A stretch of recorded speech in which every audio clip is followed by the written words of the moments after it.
আল্লাহ তোকে একটা জিনিস দেবে না, এই শর্তে তোকে মানুষ হবি কি বল? বলে কি দেবে না? হেদায়েত দেবে না, সুমতি দেবে না।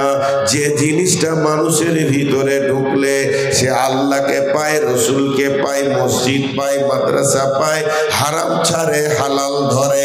এই যে হেদায়াত, হেদায়াত এমন একটা পাওয়ারের নাম যেটা ভিতরে ঢুকে গেলে সে হালালকে গ্রহণ করবে, হারাম ছাড়বে, যে নোংরাকে ছাড়বে আর আসলকে গ্রহণ করবে।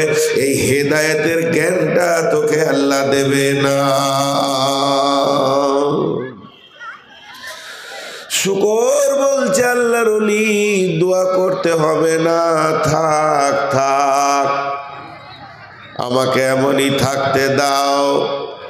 বেঈমান মানুষ আর থেকে আমি শুয়োর অনেক গুণে ভালো।